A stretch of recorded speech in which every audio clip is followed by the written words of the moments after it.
கிரிவலம் அப்படிங்கிறது ரொம்ப சிறப்பு இல்லையா? நம்ம திருவண்ணாமலை மட்டும் கிரிவலத்தை பற்றி ரொம்ப கேள்விப்பட்டிருப்போம்.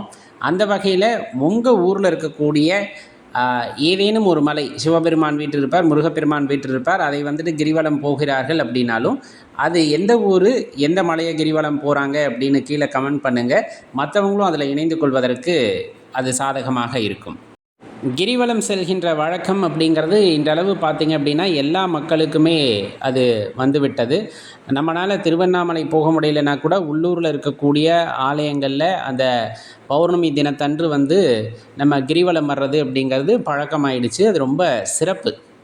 அதை ஏன் என்று உணர்ந்து செய்கிறோமா அப்படின்னு கேட்டால் பெரும்பாலுமானவர்கள் உணர்ந்து விட்டார்கள். அப்படி உணர்ந்து கிரிவலம் வருபவர்களில் நீங்கள் ஒருவர் அப்படின்னா நிஜமாலுமே ரொம்ப சிறப்பான விஷயம். உங்களுக்கு வாழ்த்துக்களும் கூட.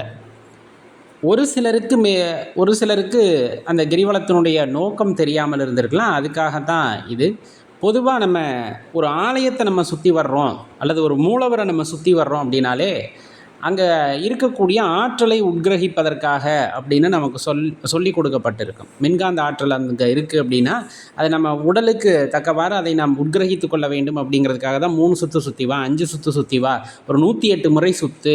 ஏன்னா உடலுக்கு எவ்வளவு தேவைப்படுமோ ஒரு செயலை செய்வதற்கு அங்கே எவ்வளவு ஆற்றல் தேவைப்படுமோ அந்த அளவுக்கு நீ அங்கே சுற்றி வா. சுற்றும்போது அந்த இடத்துல இருக்கக்கூடிய அதிர்வுகளை நீ உட்கிரகித்து கொள்வாய், அதன் மூலமாக உனக்கு நல்லது நடக்கும் அப்படிங்கிறதான் முதல்ல நம்மளுக்கு சொல்லி தருவாங்க. இது ஒன்று. இதுக்காக தான் நம்ம சுற்றி வர்றோம். சரி, சுற்றி வரும்போது எப்படி சுற்றி வரணும் அப்படிங்கிற ஒரு கணக்கு இருக்குது இல்லையா?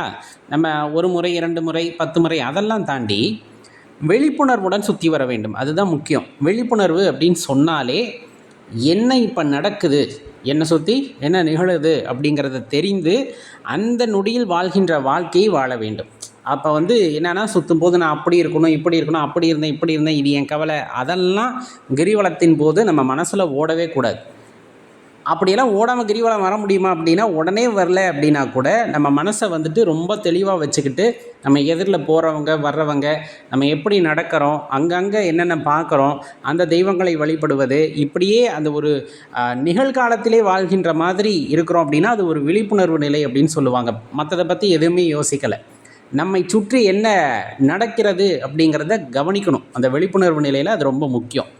அதுவும் திருவண்ணாமலை மாதிரியான அந்த மலைகளை நம்ம சுற்றி வர்றோம் அப்படின்னா பெரும்பாலும் மலைகளை சுற்றி வரும்போது பார்த்திங்கன்னா என்ன சிறப்பு அப்படின்னா நமக்கு கண்ணுக்கு தெரியாமல் சூக்ஷ்ம வடிவில் சித்தர்களும் அங்கு கிரிவலம் வருவார்கள் அப்படின்னு சொல்லப்படும்.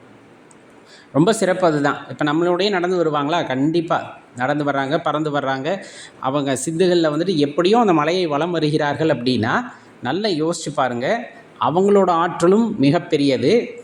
நம்மிடையே அவர்கள் கடந்து செல்கிறார்கள் அப்படின்னா கண்டிப்பாக அதை நம்மால் உணர முடியும். எப்போ அப்படின்னா விழிப்புணர்வு நிலையில் நம்ம இருக்கும்போது மட்டும்தான் அது சாத்தியம், அது சத்தியம். தெளிவாக புரிஞ்சுக்கணும்.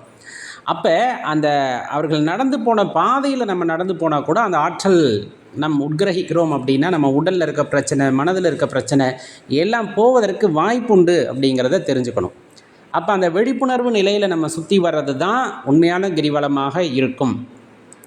இப்போ ஒரு சிலருக்கு அந்த 14 கிலோமீட்டரையும் நடக்க முடியாது. ஒரு 7 கிலோமீட்டர் 8 கிலோமீட்டரில் கொஞ்சம் ஓய்வெடுக்கணும் அப்படின்னு நினச்சா கூட அமைதியாக அமரும் போது அதே விழிப்புணர்வு நிலையில் மலையை பார்த்து உட்காந்து தியானித்தல் அப்படிங்கிறது நீங்கள் எங்கேயுமே உணர முடியாத பேராற்றலை உங்களால் உணர முடியும். அது வரலும் நீங்கள் விழிப்புணர்வு நிலையில் தான் வந்தீங்க, திருப்பி உட்காந்து தியானம் பண்ணுறீங்க அப்படின்னா அந்த மாதிரியான ஒரு நல்ல அனுபவத்தை உங்களால் வேறு எங்குமே பெற முடியாது அப்படிங்கிறத உறுதியிட்டு சொல்ல முடியும். அதனால தான் சொல்கிறது, அந்த கிரிவலம் போகிறப்ப பஞ்சாட்சர மந்திரத்தை சொல்லிக்கிட்டு போங்க அப்படின்னு சொல்கிறது. இன்றைக்கி இருக்கக்கூடியதில் இளைய தலைமுறைக்கு என்ன சொல்லி கொடுக்கப்பட்டு இருக்குன்னா கிரிவலம்ங்கிறது நல்லதுன்னு சொல்லி கொடுக்கப்பட்டிருக்கு. அப்புறம் என்ன பண்ணுறாங்க அப்படின்னா காதில் ஹெட்ஃபோனை மாட்டிக்கிட்டு அந்த பாட்டு கேட்டுக்கிட்டே போகிறாங்க. அதுவும் சுவாமி பாடல் கேட்குறதுனால தப்பு கிடையாது. இருந்தாலும் அதனை விட சிறப்பு அப்படின்னு நம்ம சொன்னோம்னா பஞ்சாட்சர மந்திரத்தை நம்ம மனதில் ஜபித்து கொண்டு செல்லுதல். பாடல் கேட்குறது ஒரு ரகம், அதை முடிஞ்சளவுக்கு தவிர்த்துக்கிட்டு இந்த மந்திரங்களை நாம் சொல்ல சொல்ல நம்ம உடல் அந்த அதிர்வுகளை உண்டாக்கும். இந்த அதிர்வு அந்த மலையை சுற்றும் போது இருக்கக்கூடிய அந்த மின்காந்த ஆற்றல் இருக்குது இல்லையா, அதையும் உட்கிரகிக்கிறது அப்படின்னா அந்த உடல் அவ்வளவு ஒரு புத்துணர்ச்சி அடையும். அது அந்த கிரிவலம் வருபவர்கள் பெரும்பாலும் எல்லோருமே உணர்ந்திருப்பாங்க. இதில் குறிப்பாக நம்ம சொல்லணும் அப்படின்னா பக்கத்தில் பேசிக்கிட்டு போகக்கூடாது அப்படிம்பாங்க. இன்னும் சொல்லப்போனால் ஒரு மகிழ்ச்சியில் நிறைய பேர் அன்னதானம் கொடுப்பாங்க. பசியார போகிறவங்க வந்துட்டு இருக்கக்கூடாது, வயிறு நிறைஞ்சு போகணும் அப்படின்னு சொல்லக்கூடியது. அடியேனுடைய அனுபவம் என்னன்னா, நீங்கள் கிரிவலம் முடிச்சுட்டு வந்து சாப்பிடலாம், தப்பில்லை. கிரிவலம் போகிறப்ப அங்கங்கே வந்துட்டு சாப்பிட்டுக்கிட்டு போகிறது, அதாவது உடம்புக்கு ரொம்ப முடியலைன்னா சாப்பிட்டுக்கலாம், தப்பில்லை. ஆனால் ஒரு வைராக்கியமாக அந்த வயத்தை சும்மா வச்சுக்கிட்டு நம்ம சுற்றி வரோம், தண்ணி எடுத்துக்கிறோம் அப்படிங்கிறது தவறு இல்லை, கொஞ்சம் ஆற்றலுக்காக.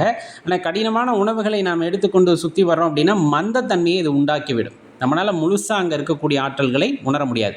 அப்போ என்னோடய உடல் சுறுசுறுப்பாக இருக்கணும் அப்படிங்கிறதுக்காக திரவமாக இந்த மாதிரி தண்ணீராக எடுத்துக்கிறோம் அப்படிங்கிற பட்சத்தில் அது அப்படியே ஒரு அளவாக வந்துட்டு நம்ம உடலை சமநிலையை பேணி கொண்டு இருக்கும். அப்படியே அந்த விழிப்புணர்வு நிலையில் நம்ம அந்த பிரகாரத்தை சுற்றி வந்துடுறோம் அல்லது மலையை வந்துட்டு கிரிவலம் வர்றோம் அப்படின்னா கண்டிப்பாக அது நீங்கள் எதிர்பார்க்க முடியாத அளவுக்கான ஒரு புத்துணர்ச்சியை உங்கள் உடலில் ஏற்படுத்தி இருக்கும். ஏன்னா நம்ம மலையை சுற்றி வரும்போது இந்த மின்காந்த ஆற்றல் மட்டும் கிடையாது, அங்கே இருக்க மூலிகை வாசம். இப்போ நம்ம மலையை ஒட்டி சுற்றி வர்றோம் சில இடங்களில் அப்படிங்கிற பட்சத்தில் அங்கே நமக்கே தெரியாமல் நிறைய மூலிகைகள் இருக்கும். இங்கே என்ன சொல்கிறது, நம்ம தெருவில் நடக்கிறோம் அப்படின்னாலே அங்கே களை மாதிரி நிறைய செடிகள் இருக்குது. அதை களைன்னு நினைப்போம், கிடையாது, அதுவுமே ஒரு மூலிகை. அதனுடைய உண்மைத்தன்மை நமக்கு தெரியாது, அதனுடைய பயன் என்னன்னு தெரியாது. அதனால தான் அதை வந்துட்டு களை செடின்னு நினச்சி பிடுங்கி போடுறோம். அது எல்லாம் உணர்ந்தவர்கள் சித்தர்கள். அது எல்லாம் எங்கே இருக்குது? மலை மீது இருக்குது. அந்த மலையில் அந்த செடிகள் மீது பட்டு வருகின்ற காற்று நம் மீது படும்போது கண்டிப்பாக அது ஒரு மருத்துவ குணம் உள்ளதாக இருக்கும், சுத்தமான காற்றாக இருக்கும் அது எல்லாமே. அப்போ அதை எல்லாத்தையும் நம்ம வந்துட்டு என்ன பண்ணிடக்கூடாதுன்னா உதாசீனப்படுத்தி விடக்கூடாது. சில பேர் வந்து மாஸ்க் போட்டுக்கிறாங்க, அதுக்காக தான் சொல்கிறோம். அப்போ அந்த இயற்கையான காற்றை நாம் சுவாசிக்கிறோம் அப்படிங்கும் போது அது உடலுக்கு பெரிய அளவிலான புத்துணர்ச்சியை கொடுக்கும் அப்படிங்கிறத தெரிஞ்சுக்கணும். அப்போ பேசிட்டு போகக்கூடாது. இன்னும் சொல்லப்போனால் அடிக்கடி சாப்பிட்றத தவிர்த்துக்குங்க. உடல் சோர்வை தவிர்க்கிறதுக்கு அப்பப்போ சாப்பிட்றது வேறு. போகிற பக்கமெல்லாம் சாப்பிட்டுக்கிட்டே போகிறோம் அப்படின்னா அது வந்துட்டு கிரிவலமாக இருக்காது அப்படிங்கிறதையும் தெரிஞ்சுக்கணும். இன்னொன்று வந்து நிறைய கூட்டம் இருக்குது அப்படிங்கும்போது அங்கே ஒரு மகிழ்ச்சி இருக்கும். ஆடி பாடி ஆரவாரம் பண்ணிக்கிட்டு போவாங்க, அது ரொம்ப உத்தமமானது, அதில் தவறே கிடையாது. ஐயனுடைய பாடலை பாடி அதுக்கு திருநடனம் ஆடிக்கொண்டு போவார்கள் பார்த்தீங்களா, அது வந்து மகிழ்ச்சியோட வெளிப்பாடு. இப்போ நம்ம எப்படி பஞ்சாட்சர மந்திரம் சொன்னால் ஒரு புத்துணர்ச்சி கிடைக்கும் அப்படின்னு நம்மளோட கருத்தை எடுத்து வைக்கிறோமோ, அதே போல் அந்த நடனம் ஆடிக்கொண்டு கைலாய வாத்தியம் வாசித்து கொண்டு அல்லது தனக்கு பிடித்த பாடலை பாடிக்கொண்டு இறைவன் மீது பாடலை பாடிக்கொண்டு போகிறாங்க அப்படிங்கிற பட்சத்தில் அது உள்ளபடியே பார்த்திங்கன்னா ஒரு பெருமகிழ்ச்சி அவ்விடத்திலே ஏற்படுத்தி இருக்கும். அந்த உடலிலே அவ்வளவு பெரிய மாற்றத்தை உண்டு பண்ணியிருக்கும். இது இங்கே மட்டும் இல்லை, திருவண்ணாமலையில் மட்டும் இல்லை, எல்லா ஊர்லேயுமே ஒவ்வொரு இடங்களில் கிரிவலம் போகிறாங்க பௌர்ணமி அன்று. உங்கள் ஊரில் எங்கே கிரிவலம் போகிறாங்க அப்படிங்கிறத கீழே கமெண்ட் பண்ணுங்கள். அங்கே இருக்கக்கூடிய அடியார் பக்கலும் வந்துட்டு அதில் சேர்ந்துக்கிட்டாங்கன்னா இன்னும் சிறப்பாகவே இருக்கட்டும். அப்போ அந்த கிரிவலம் போகிற இடத்துல இருக்கக்கூடிய ஆற்றலை நாம் உணர வேண்டும் அப்படின்னா சுத்தமான மனசு, நல்லா குளிச்சுட்டு அது ஒரு புத்துணர்ச்சியோடு அவ்விடத்தை நம்ம கிரிவலம் வர போகிறோம் அப்படின்னாலே அது மிக சிறப்பான விஷயமா இருக்கும். சில இடங்களில் அதுக்குன்னு சில கட்டுப்பாடுகளை வச்சுருப்பாங்க. முதல்ல இங்கே போகணும், ரெண்டாவது இங்கே போகணும் அப்படின்னு ஒரு வரைமுறை வச்சுருக்காங்கன்னா அதை அப்படியே நம்ம கடைபிடித்து போகிறதும் சிறப்பு தான் அப்படிங்கிறது இந்த நேரத்தில் தெரிஞ்சுக்கணும். இப்போ எதுக்கு கிரிவலம் போகிறோன்னு தெரிஞ்சுட்டு போனோன்னா கட்டாயமாக அது பலனுள்ள வகையில் இருக்கும் என்பதை உணர்ந்து கொள்ளுங்கள். நன்றி, வணக்கம்.